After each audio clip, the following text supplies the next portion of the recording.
She was born in Orlando, Florida, and she moved to Lake County with her family in 1971. She graduated from Eustis High School in 1982. In 1986, received her Bachelor of Arts degree with academic honors From Furman University. from the University, Granville, South Carolina. In 1989, Leslie graduated with honors from the University of Florida College of Law. After working in Atlanta, Georgia, Leslie returned to Lake County in 1991. Since 1993, Leslie is on her own law practice, focusing in the areas of local government law, environmental law, real property, business, and land use law. Leslie has served as a city attorney for the town of Lady Lake, the town of Mount Vernon, and the city of Umatilla. The last 4 years, she's been Lake County Commissioner District 4.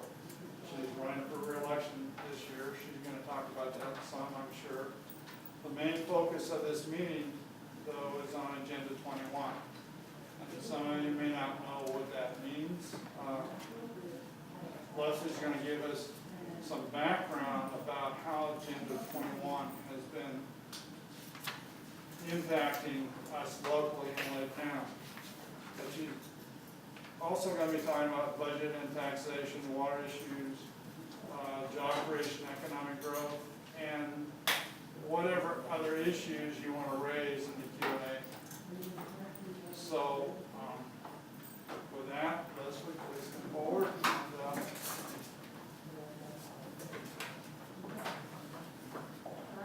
Thank you very much. Well, I brought a lot of stuff with me because I personally dislike it when I go to something and I ask a question and the speaker says, "Oh, I'll get back to you on that." So I'm trying to carry with me things in my little gusset here that come up frequently, and different parts of Lake County that I go to, they have different concerns that are particular to their area. So I try to carry with me, for example, a map of the Wekiwa Parkway, which you may not even know where the Wekiwa Parkway is going to be, but in my part of the county where I live, in the Eustis and Mount Dora area, that is the last part of the Orlando Beltway. So Orlando will have, Metro Orlando will have a complete circle around the Metro Orlando area, but the last part to be finished is on the northwest corner of that beltway. And it will have an exit that will be a Mount Dora exit. So, as I'm sure you can imagine, for people that live in Mount Dora, we're a little bit concerned about what that will mean and how that will change things, but I think there's a lot of excitement about it as well, because it does give us a more direct route to the airport, you know, to shopping opportunities and all of that good stuff. So that's the big issue over in the northeast part of the county. And I brought with me today something that I know that I would imagine is a concern to you all as residents here at Royal Highlands, and that is this Villa City proposal that has been talked about a little bit in the newspaper. Just so I can get it taken care of right off the bat so that you know, this is actually a proposal that's being presented to the city of Groveland. So as county commissioners, we won't have jurisdiction over the decisions that are made in this regard, but we will have an opportunity to weigh in. And I do think that the city of Groveland will listen to us. I do think that they will be responsive. And there's also an organization called the East Central Florida Regional Planning Council. And because this is such a large development, it's referenced as a development of regional impact. Once you go over a certain number of homes or industrial or retail uses, and you go over certain thresholds, they put you into this category of development of regional impact. I'm trying to think of some examples around. I mean, obviously the Villages is a great example of a development of regional impact. It's actually, you know, a development of regional impact on steroids or squared, or, you know, it's huge. But this particular one will go to the East Central Florida Regional Planning Council, where it will receive a review by all of the regional agencies that look at things like transportation and water and environmental impacts. The land use designations themselves, this regional council is supposed to be looking at these to make sure that they're balanced land uses. But it's really the local input, I think, that will have the most say over where do they put their houses, what type of housing products do they have, their entrances, exits, the types of things that could affect this particular area here in your neighborhood. So we can get into that a little bit later, but I brought a couple extra colored maps. It looks like the lowest density, the lowest impact land use is adjacent to Royal Highlands. It's what they call rural and rural transition. So if I was living in your neighborhood, that would make me very happy. I would be glad to see that they're not butting up to you with their, their high density, even, the commercial type uses, the industrial type uses. Those types of uses really need to be at the highway, and they need to be near the turnpike. But I think the next question I would ask would be about the quality. How is this? This is going to be consistent with the quality that you have here, because you want your, not only your quality of life to be protected, you want your property values to be protected. And I think when it comes to residential development in a place like Lake County, one of the number one things we have to be very careful about is that that the quality of development is consistent with our goals as a county.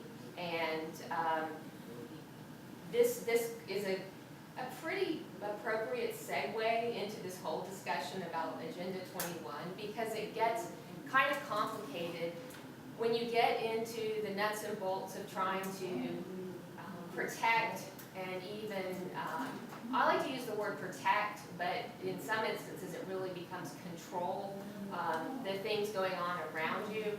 And like so many things in life, I think that to a large degree, it comes down to moderation. You can go really far on one extreme or the other. And those can be very dangerous places to be, and I think that middle ground on an issue of growth and land management, that middle ground is a really great place to be, because it gives you an opportunity to have input, but you're not out there saying, I'm here and I don't want anyone else to come to Lake County, or I'm here and I don't want anyone else to enjoy what I have.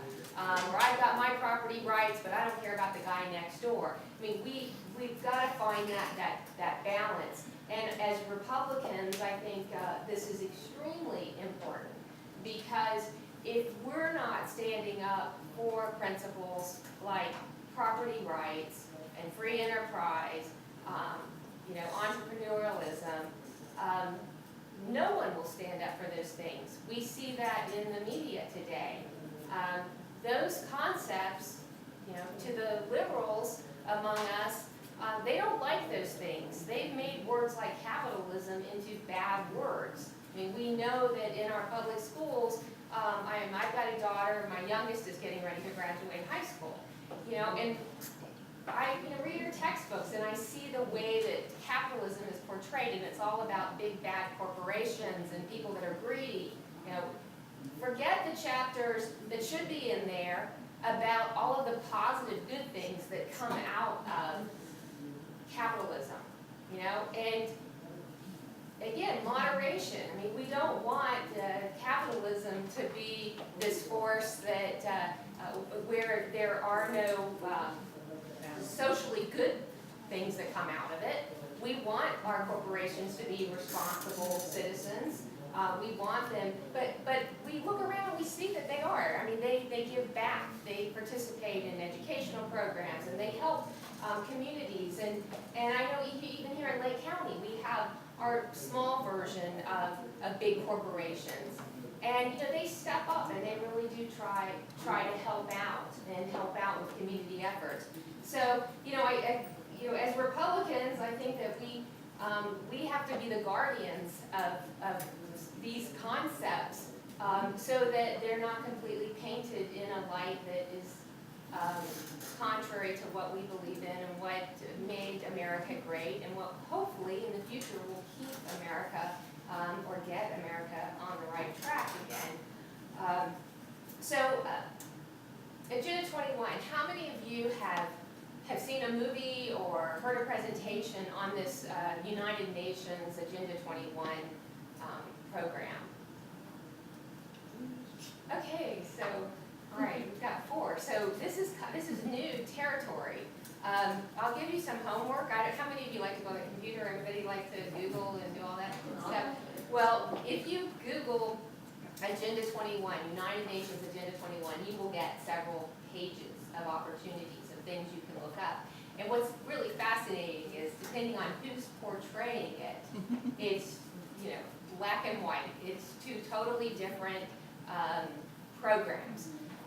To the left wing, Agenda 21 it's a United Nations program that literally you can look back 100 years to when these concepts were beginning to evolve and come out into, I was going to say the mainstream, but they were in academia. They were being talked about by college professors and land planners and people that wanted to control everything from the productions of materials and how people lived and how dense of areas they built their houses. And then, this started, 150 years ago, really, this idea of master planning everything. But over time, there was a group within the United Nations, really is the vehicle that they use, and this turned into this thing called Agenda 21, and it is a program to socially engineer everything in the world, really. I mean, I'm not exaggerating. It is about protecting the planet, protecting the world, protecting the planet from mankind and the bad stuff that we do, And it's really fascinating when you can spend hours reading some of the things that have been written, but a good primer, I would suggest, would be the John Birch Society. They have a great movie that you can just click on the computer and watch, and it goes back into the history of when this was brought up. But a lot of people, and my son I have a son that is 22, 23, he's in graduate school, and he's really big into conspiracy theories, which I think is normal. I've been told it's very normal for that age.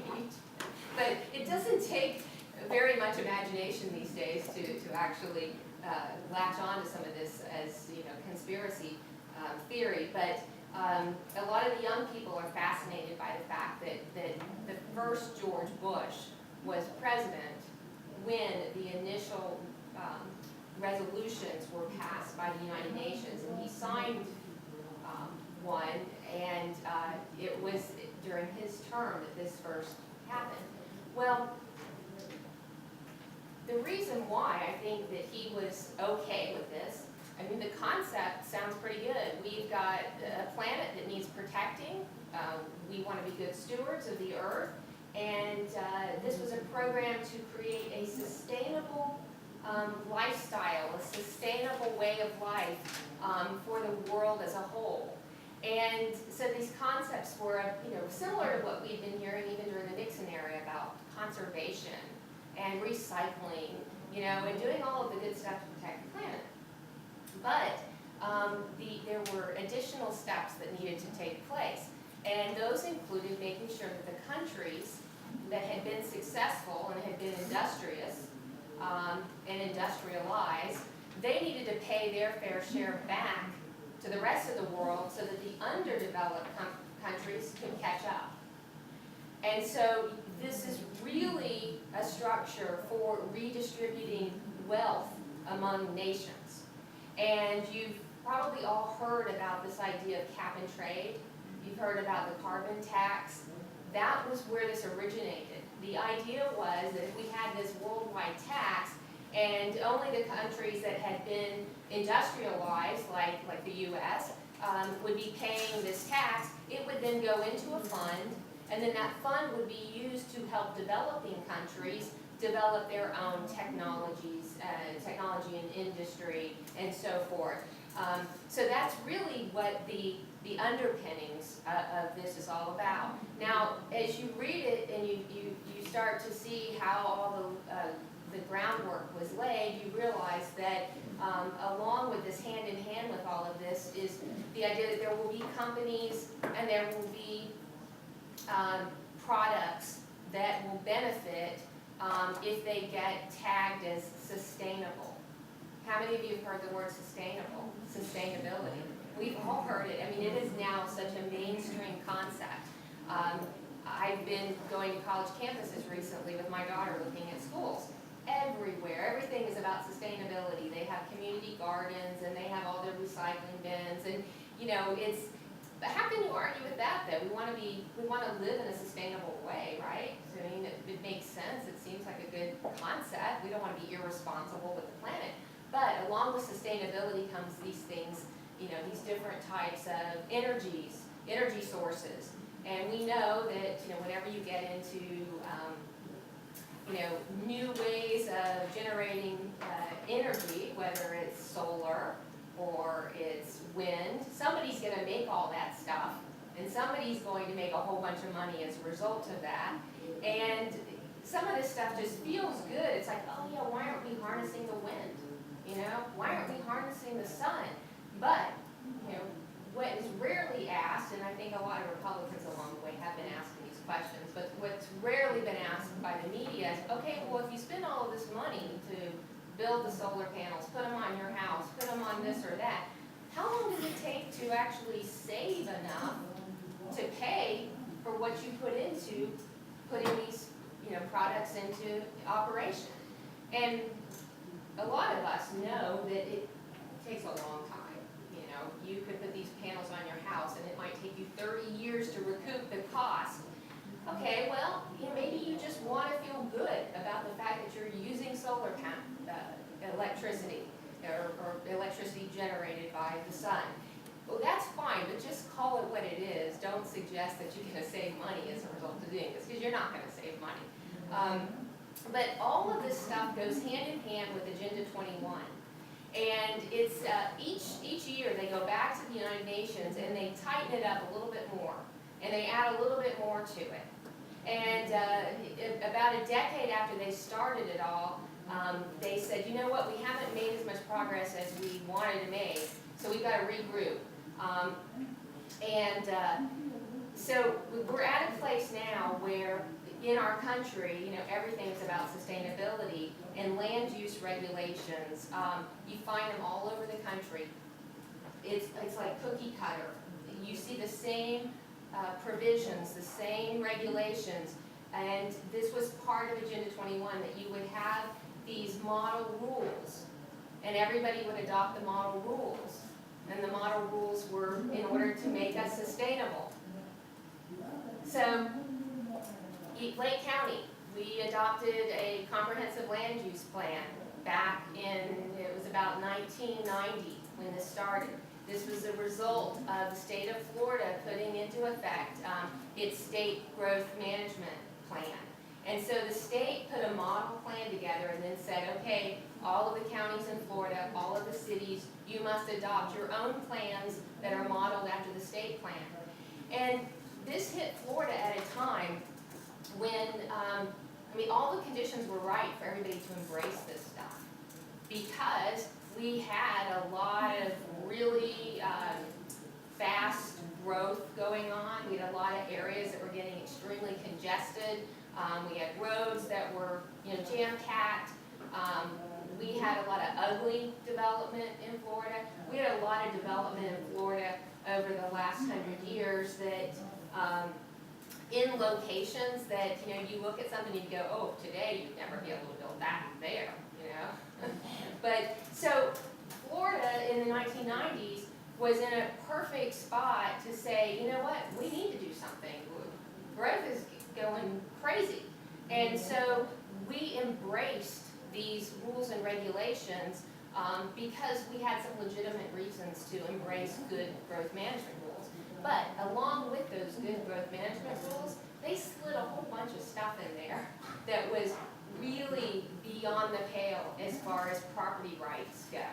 And what they really were trying to do was, instead of buying somebody's land, they were just putting labels on different types of land and saying, okay, well, you can't develop here, you can't develop there. And by putting regulations on people's land, they took away the ability to develop their property, and their property values went down.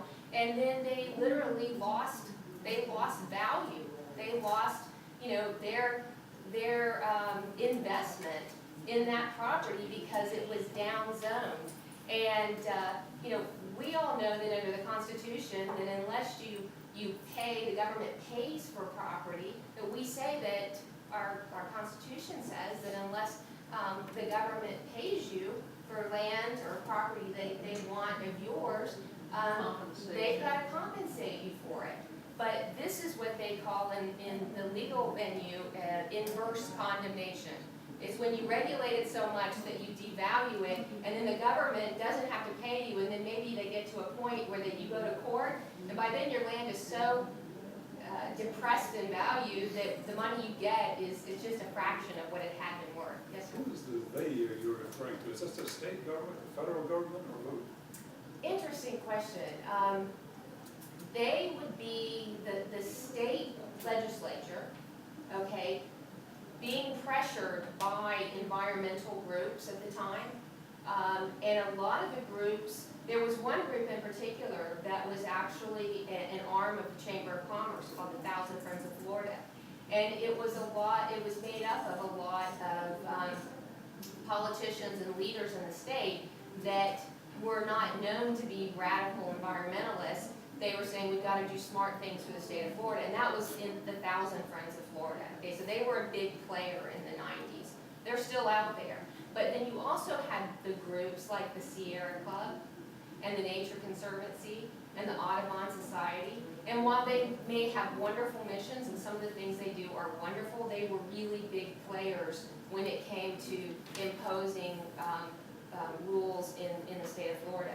So, it's an area where, as a longtime, as a native Floridian and a longtime resident of Lake County, a lot of this, I think other people feel the same way. A lot of the growth management rules, there were good things that came out of some of these rules.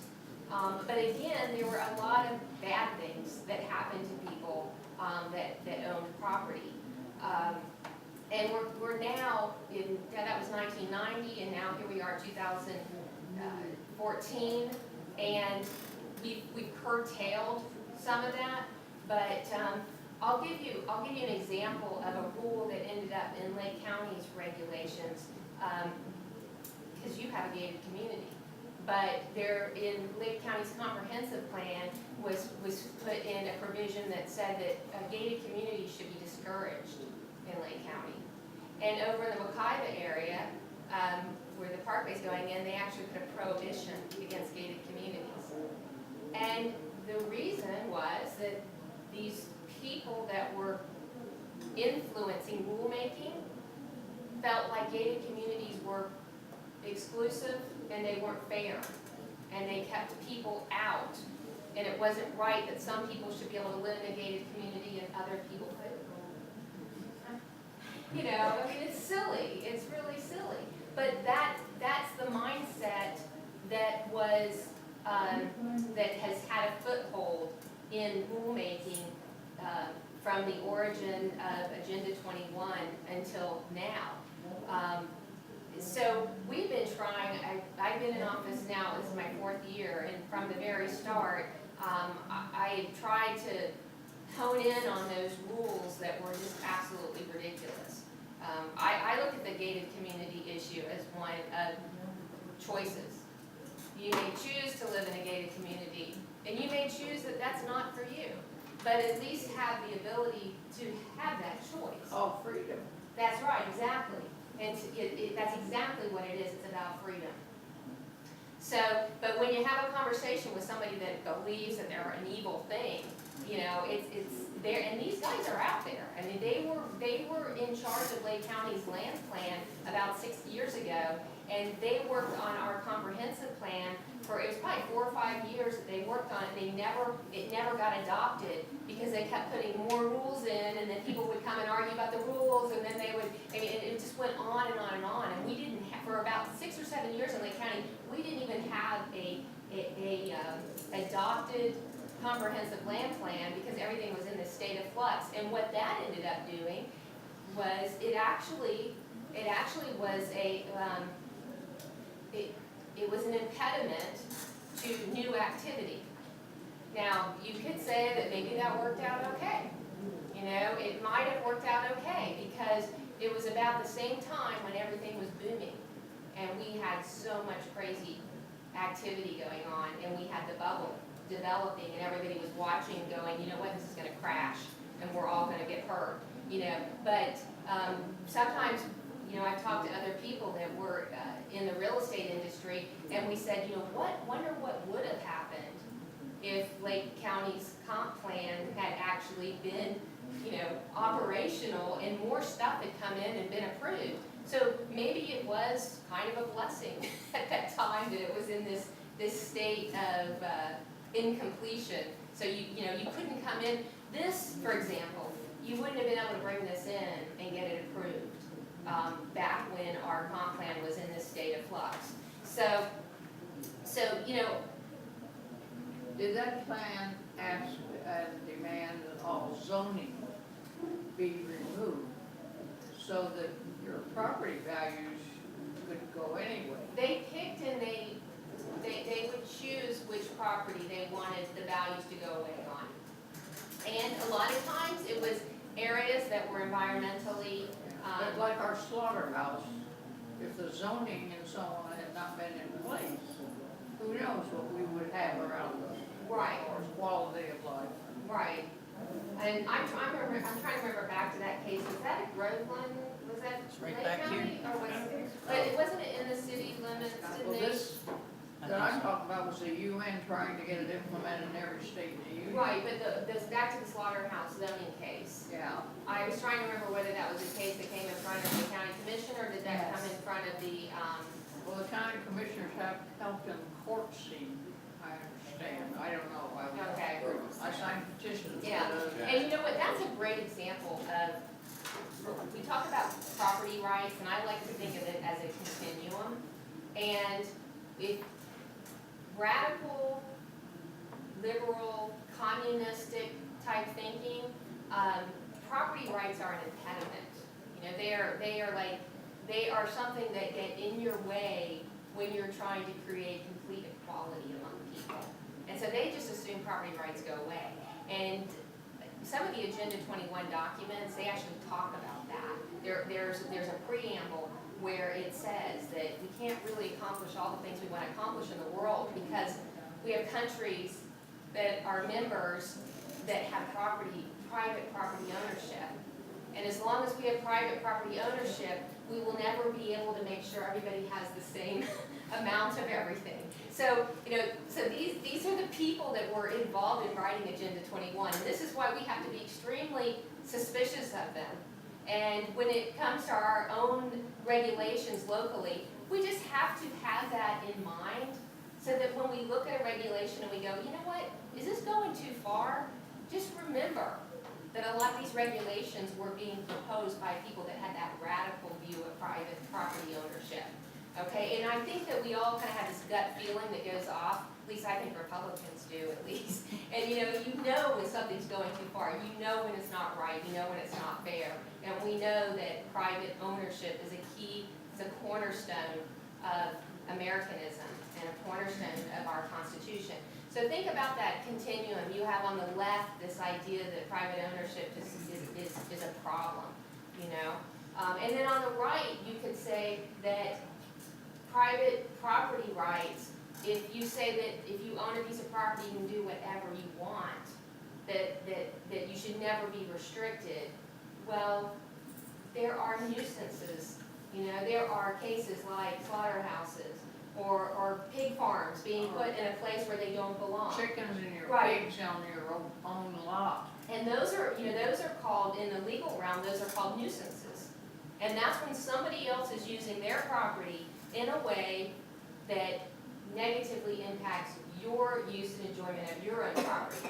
So to me, that's, as we move along the continuum, over on this side, there should always be a restriction on what somebody can do with their own land if it creates a nuisance in such a way as to impede somebody else's use of their property. Goodbye golden rule.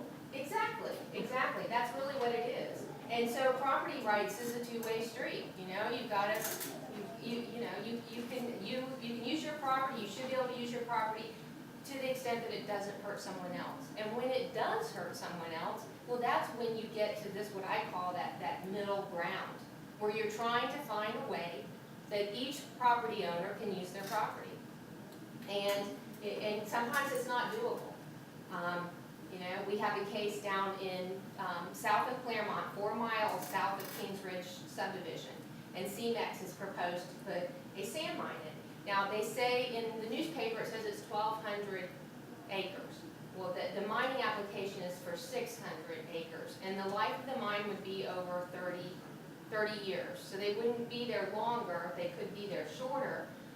So 600 out of 1,200 acres in an area that is about from, let's just say roughly around Kings Ridge to the bottom of Lake County, to the Four Corners area, 192, there's about 16,000 acres. So, you know, when you look at that big picture, it's a significant amount, but it's not so significant that it will completely dictate the future of South Lake County. I don't think it will. But I do think that there are impacts from what's being proposed that need to be protected against. You know, and I do have to be careful. I can't say, you know, am I for or against it, because we're going to actually hear it as a zoning case. And when we sit for zoning cases, we are kind of like a judge, or, you know, the court hearing a case. We have to weigh all the evidence out. But I don't have a problem saying, and I've said it to Kings Ridge residents who have written me about this, they have some legitimate concerns, and people that live along 27 have some legitimate concerns. We just have to figure out a way, can we allow the owners of the property to do what they want to do in a way that takes care of the impacts to other people? Yes, ma'am? Well, who was it that decided who owns all of the entrances into these different communities? Like Royal Highlands, you've got somebody that owns one side of the entrance, then you got somebody that owns the other side, and then you've got the county that owns a little bit here, and we don't have to mow this because it's an acre, over an acre, and all that stuff. Who decides all that stuff? Well, it goes back to, I don't know, maybe 25 years ago, whenever the developer at Royal Highlands decided they wanted to piece together the land and put an application together, and they owned some of it and they didn't own other parts. But you see this in plantations too, in many of these communities. Because it's and private ownership. I mean, It's it's all just- started out as individual tracts of property. So it might have been a grove company owned. I can't remember whether there were citrus groves out here in this area, you know, where this neighborhood is. But a lot of Lake County was owned in 40-acre tracts. Sometimes they'd be 80 acres. That's usually the size you see, like in agricultural, it'd be like 40, 80, 120, you know, 200-acre tracts. And then somebody will come along and go, hey, I want to buy your property, landowner, and I'll give you X amount of dollars, and I want to put a subdivision there, and then they try to buy some other parcels. I mean, that's private property ownership. That's what happens, though, when people own their own land. You're not going to it's not going to always perfectly fit together. Unfortunately, you also have, you know, personalities and characters that enter into the scene, just like this guy that you have that has that tract on the corner, you know? He's evil. But they never ever did anything like that in Wisconsin. I sold real estate for 15 years, and you would never ever see anything like that where somebody would own the entrance on one side and then somebody else owns the entrance on the other side. It is just, to me, it's absolutely insane. Well, I don't know what to say, maybe in Wisconsin, because it being more of a agricultural, agrarian, origin, that parcels were in bigger tracts or something, I don't, in Lake County, you'll see some places that would, like Country Club Mount Dora, they own on both sides, and they control all the property around it, and that's just, it was developed that way, and they don't have this issue, it's, Pringle actually did own that property. They sold it to the bank, or to the property that then ended up in bank. So this was a Pringle issue. It really wasn't a zoning issue. But the Pringle owned it. plantation's the same thing though. Well, yeah, but these are developers who say, okay, I can't make any money off of this piece of land, so I'm gonna get So rid of it's it. the So developers. Pringle did that to us, and when Mr. Pringle died and the employees took over, and then they were going bankrupt, they were just trying for any dollar they could get. So it was a Pringle issue rather than a zoning issue. yeah, that's a good way to describe it. It goes back to that original developer The development developer. plan, and he had, obviously had some bad, Yeah, he he had thought that'll all different be- intentions. He thought that would all be industrial, that whole strip, and then of course it wasn't, and tried to get what he could get, so. Yeah. Yeah, there's not a whole lot we can do about. And do we know Like that. who is the developer of this great big project that we Actually, got going? I picked this up, I can't leave it, but, they had to submit to the county the same thing that they gave to the Regional Planning Council and what has been given to the city of Groveland. And I flipped through it to see how much specific information I can find. But it looks like it's, here, I'm gonna read this one part to you because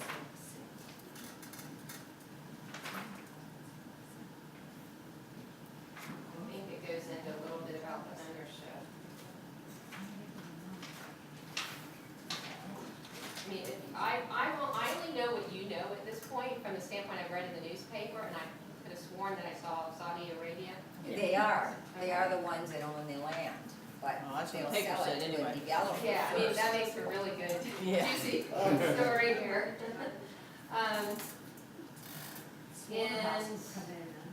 Yeah, I thought I saw it in here.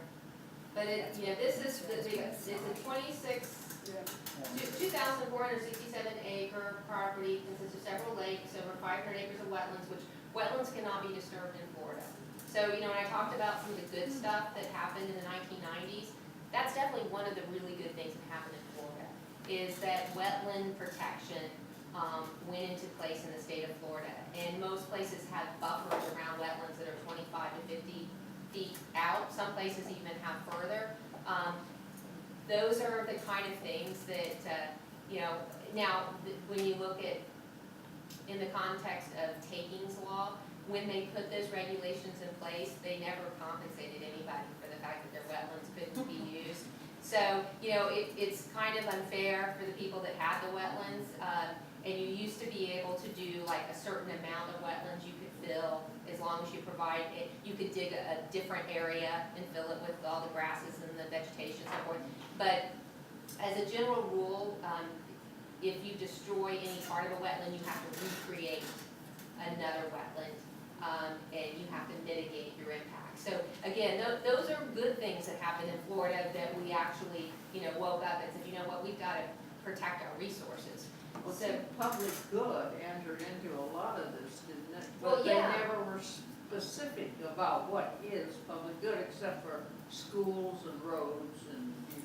And Betty, you're right on, and that's exactly where in this continuum of property rights, you have this concept of the public good. And for someone who is liberal and is more on the radical side, anything could be for the public good. Public good, to Right. make more money from revenue and taxes. Yeah. We have to draw some lines about at what point, a lot of people are talking about water. And water is a big issue, and I don't That's wanna for take sure. away from it being a very important issue. Yes, ma'am? How, not to take away from that, but the Villa City project, there's also another one going on at around the same exact time, which is a huge, starting in Mineola, that's going to have That's where the a new interchange is going. interchange. Yeah, and that, actually, those subdivisions have been approved for years. They've just been sitting there dormant. Is there any So, concern on the impact of having both of these developing at the same time? I don't think it's going to impact, I mean, we were talking about resources, water. I mean, there are allocations of water that have been made by the Water Management District to those that have the public wells. So the city of Groveland, the city of Mineola, they have an allocation. They can't exceed that allocation. If they do, they have to go back and request more. And if there is no more, or if the rules have changed, they don't get any more. So, you know, it may be that that's all they get. Maybe that Mineola interchange and what's around there may be the extent of Mineola. Maybe Mineola will never grow anymore. It will all come down to at what point, when they go to get more allocation on the water, do we have it available? Is it available? Or are we looking for other sources? You know, they call it alternative water supply. There's a lot of discussion about using cisterns and trapping stormwater and taking you know, reused water and treating it and then using it again for potable water. So all of these new technologies and things, and there's even talk about having desalination plants along the coast, which might make sense for the coastal areas. Doesn't make a whole lot of sense to be piping all that water into Central Florida. But the one thing about water that is really important to and I'm sure everybody understands, is that the aquifer doesn't know where Lake County begins and Orange County begins. So there's no recognition of geopolitical boundaries. So we could do everything right in Lake County, and it wouldn't necessarily matter. So I think that the Water Management District, you know, they've for the last 10 years, they've been talking about conservation, and they put restrictions. This may even be more than 10 years. They put restrictions on our watering. And I think that a big part of that is they wanted people in Florida to wake up to the idea that there's two types of water. There's the water that you drink and that we need to live by, we need to exist, and then there's the water we put on our lawns. You know, and that one is hard because we love having our beautiful, you know, yards and all of that. So, but I think that a big part of this conservation effort has been for people to understand, okay, two different types of water, two different priorities, and we're gonna have to treat the two differently. Well, over 2 years ago, when the city of Leesburg raised our water rates here considerably, I had probably an hour and a half to 2 hour conversation with the gentleman who was in charge in Leesburg for the water department. And he told me about all of the surrounding communities that were going to be impacted for the St. John's Water Management. This was all St. John's Water Management. And they were all gonna be impacted, and they would all see their rates going up within the following year. Plantation was supposed to get it, and he gave me the schedule. That has never happened. We were the only ones that got increased. How does that happen? Have you talked to anyone at Legacy? Because I think that their water rates may have gone up.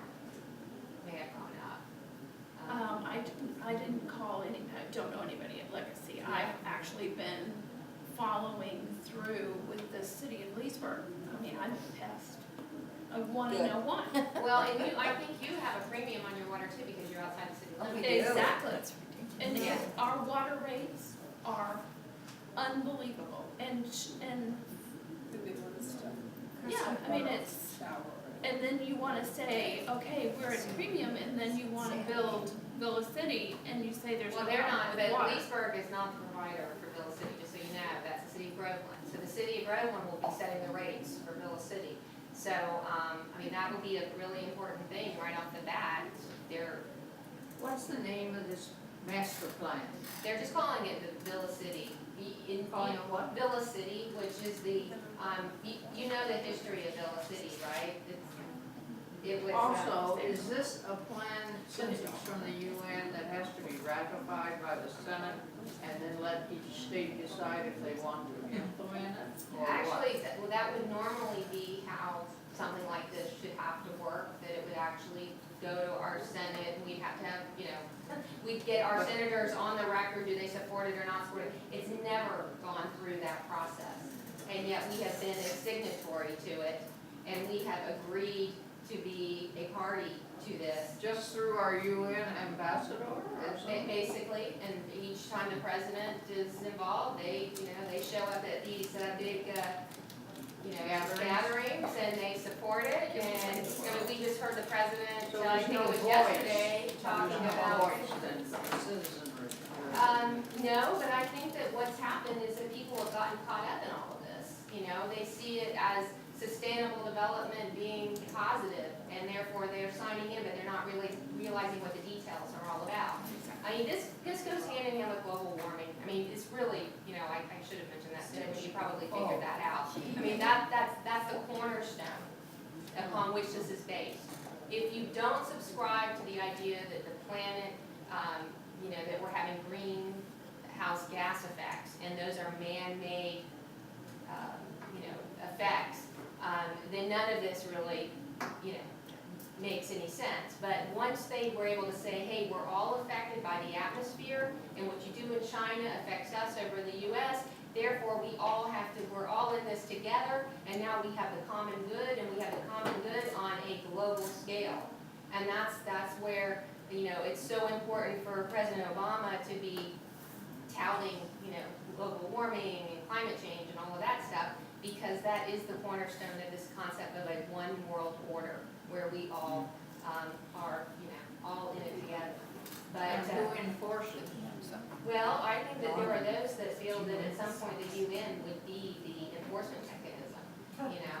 So, you know, all of that is like, you know, and it sounds like sort of pie in the sky, how could this happen? But it's happening, you know, and nobody's really catching on, and You have to nobody's. look at where it is and Well, decide. as long as it's, you know, it's gotten to where if you go out in a lot of, on the national level, if you say, you know, you're a US senator and you question global warming, you know, the left will come after you and say, how dare you? You mean you don't care about the planet? Yeah, they're crazy. You want the world to be ruined? You don't, you know, and so they've used peer pressure, you know, to make everybody feel like, oh, we all have to subscribe to this, and we all have to agree that these are the steps that we do in order to save the planet.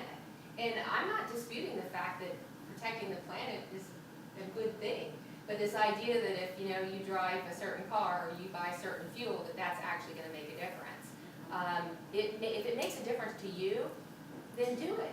I would never criticize somebody for doing that if it makes a difference to you, but this idea that it's gotta be imposed on us by our government and by the world order, you talk about losing freedom, when we're basically being turned into these little, you know, little robots, little ants on this big planet, and they're gonna tell us exactly how we live and so forth. Somebody called me this week asking me how many miles I had driven that day. I said, well, frankly, I don't think there's anybody in business. Well, And you know where it's that's some going. off-name group. Well, you've heard the discussion about how, now that we're driving more fuel efficient cars, that, the roads are being taken care of. Historically, our highway fund is funded by gas taxes. Well, people are getting more mileage, and they're not paying as much in gas taxes, and our roads are still getting used just as much, if not more. And so they're talking about the possibility of putting a mileage tax on you. Therefore, you know, you would be paying based on how many miles you travel. So that could be what they're trying to find out more about, you know. I said too, just send me a letter explaining it, and I'll let you know if I agree with it. But I don't, in principle, it's an infringement on not only Well, privacy, but freedom. Right, and it might make all the sense in the world that as a user, you know, we pay by how much we use something, but the idea that they would actually have to track our activity, and there would be some device on our cars that they could use to tell, Well, we that's already where, paid taxes for the gasoline and the car and the They're road. adding more. right. Well, and that's where, I mean, people have to stand up. We have to stand up to these things, because while something might make sense when you think about it in terms of liberty and freedom, this is like a complete infringement on our privacy. The problem with these taxes here, the gasoline tax is supposed to go to the roads. There's no accountability. Social Security tax Right. is supposed to go to Social Security, they spend it everywhere else, there's no accountability. So these use taxes are not really use taxes, because the government just spends it wherever they want. They create those funds and they Exactly. use them whenever they need them. Exactly. I know. I mean, we could And social probably go on for hours and all vent over how frustrating it is to live in, you know, in a country that's supposed to stand for freedom and accountability, and we've got transparency, and our federal government, it's, you know, I hate to say it, but it's just, it's a joke, A question about the and it's sad. question about the wetlands. As we all know, Florida's drying out. So let's say your land was. Except over on in my lake, where we got too much water, we've been, every time it rains, it seems Well, like it you know, rains right they're where I'm mowing at. our lake out here. Oh, yeah, you definitely They're be mowing. slower out here. They're mowing the lake. So, so if you're declared wetlands and so forth, you can't sell it, it's restricted, and it dries out, does that, No, because they Stay? based it on the soils, they thought of that one a long time that ago. stays with the land, even though it Once a dries out? wetland, always a wetland. Nice, Yeah, they have like 3 different tests for wetlands, and it can be how often, how many months out of the year that it's wet, or it can be the plants that thrive, or it can be the soils. So that's how they make those determinations. And, you know, it's really not altogether a bad way to do it, because I've seen those years where you have dry years in Lake County, where something that I know for a fact has water in it during the wet years, and it looks dry. And then a couple of years later, it's got all the wetland vegetation, it's got water sitting in it. So, they, you know, I have to give them credit that at least they were, you know, thinking through what truly makes a wetland. But again, it is somebody bought that, somebody owned that, and unfortunately, we didn't, it's, when we made these rules, we didn't give a whole lot of, we didn't compensate people for that, but that's what we're living with. Question, with all the development that's going into the south side, what are some of the plans Leesburg have to grow in Leesburg? I would imagine Leesburg would love to grow, but I mean, you would probably need to get somebody from Leesburg to come and talk about their long-term plans. I know that they have a large planning area, and it comes this way, you know, it's definitely, you're in their planning area, I mean, you're right there between Groveland and Leesburg. But, you know, Leesburg is just, it's really dead, it's really dead. And, you know, some of this new development activity could help in some regards. And I go back to the issue of quality. If it's quality development, then it can raise everybody's values. It can raise the entire community. If it's not, you know, then that's a real problem, because it puts a drain on our law enforcement, it puts a drain on our schools, it puts a drain, you know, on our public services. So I think that we have to be very conscientious about being involved in this process. And I would certainly urge you, as this discussion goes further about Villa City, there's no reason why you shouldn't be at Groveland City Hall when they have these hearings, or they have these, you know, they have meetings, and. Fruitland Park, But, it's going to be divided among the citizenry with them. oh, well, they've I got the feel sorry villages, for them. they got the villages going on there, but hey, at least with the villages, you know what you're getting. So, you know, there's something to be said for that, you know what kind of product, and you know the kind of people that come into their neighborhoods. That's where I like to get into the details of these plans to figure out, okay, really what is this all about? Because this is a beautiful area. I mean, this is a wonderful place to live, so there's no reason why it shouldn't be very high quality. And, you know, when it comes down to the water allocations and so forth, I think that the water management district, from the standpoint of the allocations that have been made, that's going to be a help, because they have put limits on that until we figure out what's really hydrologically going on, and whether some of the doomsday reports that we're getting, where we're in a water crisis and we're not gonna have drinking water in the future. That's a lot of, scientifically, they're attempting to project something, but we don't have models that really show that in Central Florida. And one of the reasons we don't have models for Central Florida is that we have multi-jurisdictions, that everybody's looking out for their own little piece of the pie. And one thing that Lake County has supported, along with the South Lake cities, is a program called the South Lake Regional Water Initiative. And this is about actually looking at the big picture. And so far, hopefully the governor will sign it. We got an allocation from the legislature, and our legislative delegation supported this.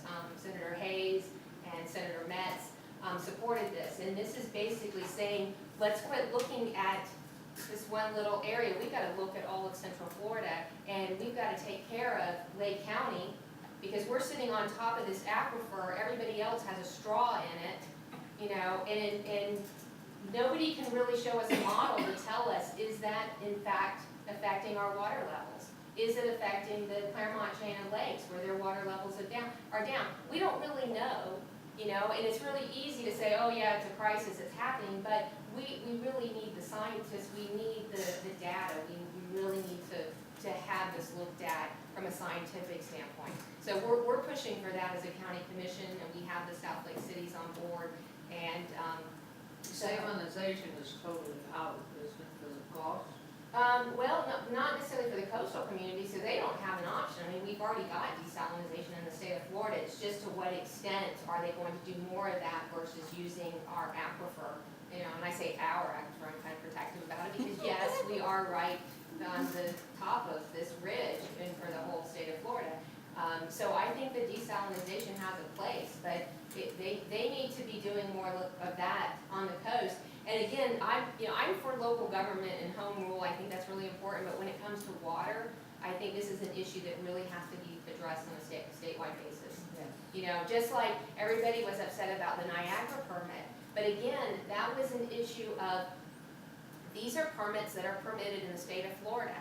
So we have water, we have soda bottling, we have juice companies, we have manufacturing all over the state of Florida. If all of a sudden we revoked all those permits, do you know what would happen to our economy? I mean, it would just be mass destruction. It would be catastrophic. So if you're going to start regulating industrial and commercial use of water for those types of uses, it's got to come out of the state level. For one, in the state of Florida, water usage and water consumption the jurisdiction is completely reserved in the water management districts by the legislature. So we as a local government, we don't really even have a say.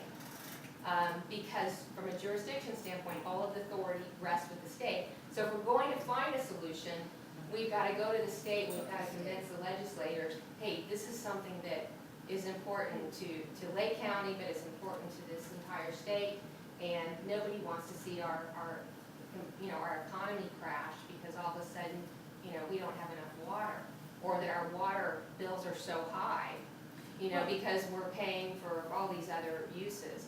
Truthfully, after going to the council, going to the meetings and so forth, what's really happening as far as our water bills are concerned is the city of Leesburg, my opinion, from what I can determine, the city of Leesburg is just raising our rates so they don't have to raise taxes within the city limits.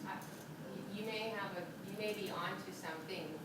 Well, that's exactly, they were discussing. I think I read in the newspaper, someone was discussing the fact that, because it's a city water utility, that then they also have their general fund, which is their property taxes, but they can use, it goes back to accountability and transparency. Oh, And customers should demand that these are for these uses and these are for other uses. Well, they just sat there and voted $100,000 over from the water. And they just moved it from the water Moved fund it right over into to general the fund and didn't raise taxes.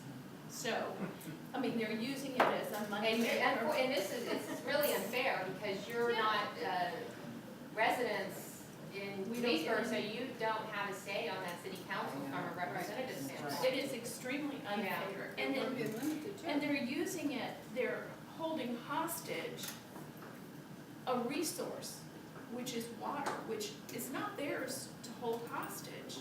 And you might want to talk, have you talked to the Public Services Commission, it's called the PSC? but it's the regulation entity in the state of Florida over water rates and so forth. So it may be that that's someplace that you need to go as far as finding out to what extent, you know, that there are thresholds and things like that as far as what they, because I know in other utilities, they get involved when there's an allegation that because it's a commodity, you know, and you don't have any other way to get it, that you can be gouged. So they do have some regulations. Our bill is half of it is sewage and half of it is water. So why is the sewage so high? Yes, that's for They, sure. well, they're linked. It's revenue. Yeah, it's revenue and they say that, from what I understand, is that sewage, you know, running a sewer operation, wastewater operation is not a moneymaker. Running a water operation, on the other hand, is a moneymaker, and so they have to link the two together so that they can take care of the cost of doing the you know, running a wastewater treatment, because it's a lot more costly to do all of that. But that's how all of the utilities do it. They link the two, and there's not a whole lot of rhyme or reason on the amount. Leslie, so kind of understand what the process is now. So if you're, as you're looking over what's going on in Lake County, what do you see as the biggest danger to citizens for private property, losing their private property rights, and that might be in our future, and what is it that we could do to help get rid of that problem? Well, I would say that extremism, you know, that we have to guard against that extremism. As Republicans, we need to stand up for property rights, even if they're not our rights we're standing up for. It's really popular to jump on the bandwagon sometimes. But are there existing rules that we should be lobbying to get rid of right now that you see are a danger to us? I wouldn't dismantle our rules. What we have so I far? actually think that our rules in Lake County, we have pretty good rules. Okay. I think that the key is as the elected official side of it, when we see a rule being applied and we recognize, hey, this doesn't make any sense, we should fix it. But looking at that document as a whole, it's a pretty good protection, you know, to our quality of life. And you know, we're talking about the common good or the public good, and I think we all have an interest in making sure that we protect our quality of life in Lake County. We just have to know where to draw that line. And I think that when we have cases come in front of us, we have opportunities to say, okay, here's where we draw that line. A lot of it is about the application of the rules and how they're interpreted when they're applied. And then sometimes it's when somebody comes in to make a change, you know, and you've got to weigh it out. And you've got to say, okay, it's one thing when you've already got a given right. I mean, the sand mine is an example of, they're in an agricultural land use. Agricultural, for as long as I've ever known in Lake County, mining is a permitted use. It's something that was always put in the rural areas, in the agricultural areas. So it was a permitted use. So they have to come in and ask for a permit called a conditional permit, a conditional use permit, where you put conditions on it. So that's where this one gets kind of tricky, because a lot of people are telling us, vote no, say no, turn it down, no matter what. And it's like, okay, do you realize that we probably will get sued and we probably will lose? So wouldn't it make more sense to get together and come up with something reasonable where you haven't taken away all their rights, but we're also protecting our quality of life? And that's, I think, what my message would be, is that we as residents of Lake County, we have to try to find that middle ground. And we have to be reasonable, we have to be fair, and we've got to recognize that, you know, we shouldn't just trample all over our Constitution and our rights. But, you know, this Villa City situation is one of those where I think that we have every right to be involved in this process, letting them know what our concerns are. You know, and making them answer the tough questions about, for example, the water usage and the land uses themselves and the compatibility, to make sure that it is quality and that it is compatible with your neighborhood. And I think that, you know, one of the things that worries me is that over by the turnpike, where you really should have light industrial uses, I mean, that really is where Lake County should have its employment opportunities, adjacent to that turnpike. But I see a whole bunch of residential shown on this plan.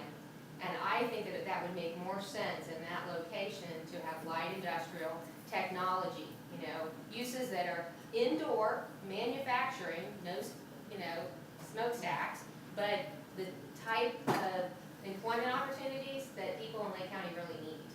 I mean, we really have a deficiency in Lake County of job opportunities. We have 35,000 people, every day leaving Lake County to commute elsewhere.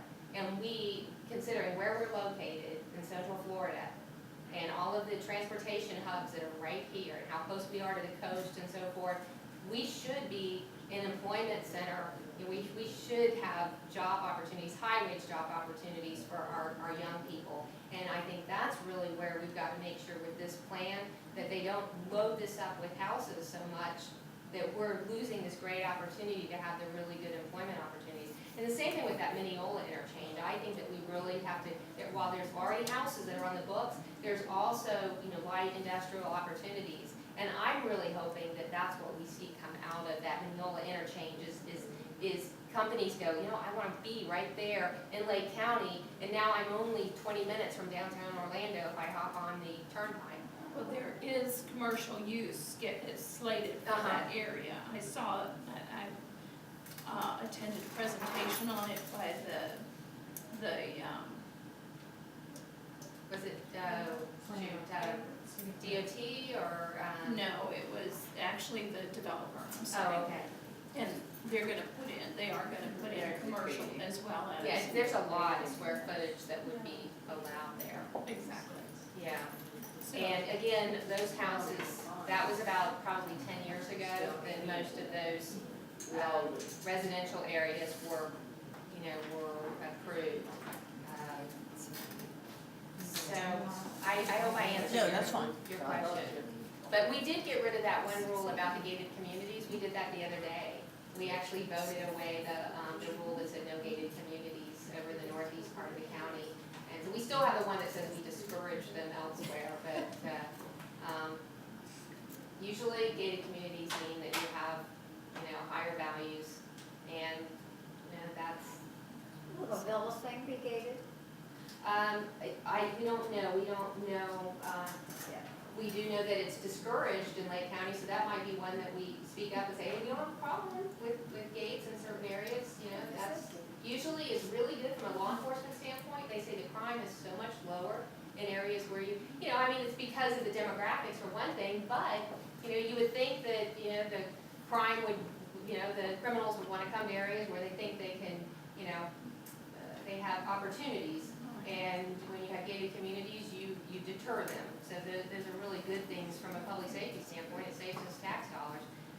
One of our big issues right now that will happen over the next couple of months is the issue of the millage rate in Lake County, because we are really hovering in a tough position with the way that the property values have gone down about 38% over the last 6 years. So we've had a corresponding decline in our revenues. We lived off of our reserves, which came from those few years when things were booming, and they just put the money in the savings account. And we worked off of that, and we made it through the recession and the downturn, whatever you want to call this, that we've been living through. We've been tapping into that each year about $6 or $7 million. Now we've gotten those reserves down to a level where we can't really do that anymore. So last year we saw our property values bump up about 1.5%, but again, we were still in the hole about $7 million. So, this year we were hoping that we would see at least 3 to 4%, but a couple of bad things have happened, like the Summer Bay condominium, the timeshare where they had the sinkhole, that got wiped off. Part of that building, that structure, $6 million worth of value, got wiped off of our tax rolls until it's rebuilt and put that into place, and we're not quite sure if and when that's gonna happen. So $6 million right there off of our total value in Lake County. Who would have thought that, that would have such an impact on all of us as residents in the bottom line. But there's been a lot of new activity, and so we're waiting. We will get the numbers, let's see, the end of this month. The property appraiser, he has to give us the tax roll to show us exactly where we're coming out this year on our values and our revenues. The sheriff, he submits his budget on June 1, and he's made it clear that he needs to ask for more money. He wants to give raises to his deputies, and he makes a very good case that our deputies are lower paid, less than other agencies, and They haven't had a raise for 5 years, but they just got a 2-point-something raise from the legislature. they got, their retirement Wasn't it? benefits. They got, actually, that means that we have to put more towards their retirement benefits. So, it's one of those that we don't, the sheriff has his own budget, but he submits his budget to us, and then we have to make that ultimate decision about whether we raise the millage. I'm not for raising the millage rate. I look at my own tax bill, and I think there's no reason why we shouldn't be able to pay for everything that we. They want him to handle the pet thing too. don't they? Yes, he is looking to do that, but he's going to do that in the same. Same amount of money? Same amount of money that we're doing that now, so that will be an increase. He's indicated he might want some additional vehicles to go along with that. But I mean, this is all that, all of the details, the weeds. I don't know how much you care about all of that nitpicking, but I have a feeling that you care very much about what your tax bill looks like when it gets to you For in sure. the fall. So I'm gonna try really hard to ask those tough questions and look for ways to not have an increase. I'm just really concerned that when you open that door, it's very hard to close Do it. these, go ahead.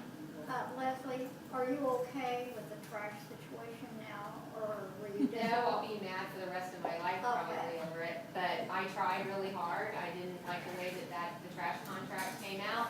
I did raise a whole lot of cane about it, and the good thing is that it did cause the rest of the commission to listen about concerns that were in the community. And so one of the things that had come up was people were upset about having to have a certain size trash can, and that was a big issue with a lot of communities. Where are we gonna put these trash cans, and if we're not allowed to keep them outside, they're gonna take up so much room in our garage and all of that. But the way that I understand it's been presented now to the community is that it's up to you whether you want to use their issued cans or if you just want Yeah, to we use the bag. voted. So you're going to use the They're gonna leave it as it is and everybody pay a little more. okay, are you going to get the two times a week pickup? No. Leave it like it is, which is twice a week. No, that's not true, Betty. No, it's not true. Once a week. No? No, once a week. Once a week. So what it'll be then is. I need to be updated, because I It will was be- told that both came to leave it alone. We Yeah, use we- our own container. But you can use your own container. Yeah, Leave the taxes alone. okay. Not the- So the rate on your tax bill for the service will not go up. In fact, they're saying it might even come down a couple dollars. But you will get regular pickup once a week. Use our own container, Recycled once a week, and use our own container. trash, or yard trash. Yeah, and use your own container, so you're not going to, are residents allowed to get the, if you want them? Okay, see, and that, when they put that RFP out there, that was not part of the deal. And so that was, fortunately, at least getting mad about it and trying to get the other commissioners to listen to me, at least I made some progress. Because they Well, put they that in. must have recounted, because I was told an actual count. Well, another thing I told them to do too is if communities take the vote and they decide they're gonna at least try this one time a week and see how it works out, that at least get the contract amount in place and get the trash company to leave it in place for at least a year, so that we wanna go back, they will give us the same rate, in the next 12 months, that they won't jack it up once they see that, oh, we don't like it, we wanna add another day. So I've been asking the county attorney about negotiating that right now and getting it in place for at least, 12 But months. it's too bad you're having to spend so much time. But why, now, what was the thing with this, incinerator versus landfill? It's like we're going backwards. I mean, why? Oh, you're completely right. I mean, I it's think it's like- wrong. I think it's wrong. This is supposed to be the state of the art. I mean, we could negotiate with this guy to There make were, the it rates. was, I know, I hate to say this, but all I can figure out is it was politics. Well, somebody is. Somebody, well, I think it's historically, And you'll have to ask other commissioners, I will. okay? Because I can tell you, me personally, I have a real problem with burying the trash, especially near a lake Well, I mean, in it's Sumner like, County. we're going in the right direction, now let's go backwards.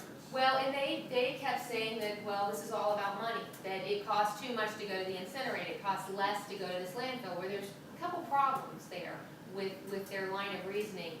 The landfill's a completely new landfill, just opening, and one of the guys that owns it is a state legislator. And from what I understand, he's never been in the landfill business before. And, they're saying that they're gonna give X, this is the rate, and it's a really good rate.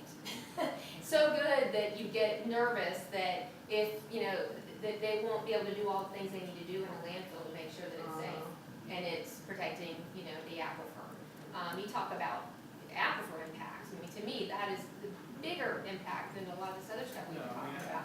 Yeah, so it makes no sense whatsoever. And the incinerator, I mean, they have, through the years, they've upgraded and they've kept up with the state-of-the-art changes for an incinerator. And they've actually gotten several more cities now on board since the county, the other county commissioners voted not to use the incinerator. They've gotten, I think the city of Tavares now is going to use the incinerator, the city of Winter Park is going to use the incinerator, and, the trucks, our trucks that pick up the trash under this new contract, they'll have to drive much further to go to Sumter County. So the biggest part of trash collection and disposal, the biggest component money-wise is the collection. It's all those trucks going out.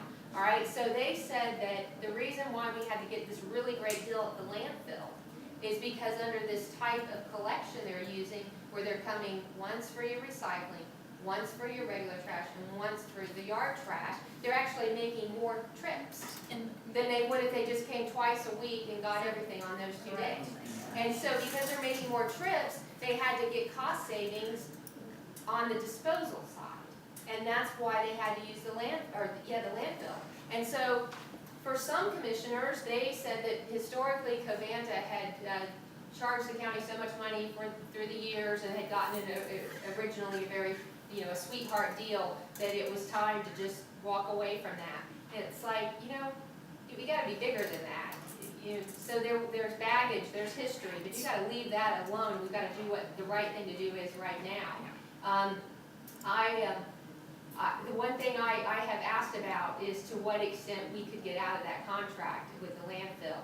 And could we negotiate with Covanta again, so that at least we've got a rate in place, so that we don't get in a situation where we get charged more because we didn't sign up when we should have, signed up. Your friend in the Sentinel, they made you out the bad person. Oh, yeah. Yeah, I mean, she's a real sweetheart, I tell you. I know. Huh? The slant. Yeah, she really went after me on that, and I tell you, I wrote her 2 pages. I explained the whole thing to her, and I said, I know that you disagree with me on most everything, and I've pretty much come to the conclusion that you don't like me, okay? But I think this is one time when you and I could actually see eye to eye, because number one, environmentally, the right thing to do is use the incinerator. It's recycling, it makes electricity, makes sense, and don't do this silly pickup the way that they've got it set up. And I said, I really thought, until she wrote her nasty article, I really thought that she actually was going to come out on my side. I don't know why. Well, you should have used the appropriate word, sustainable. Right, I should have said it would be more sustainable to use the incinerator. Yeah.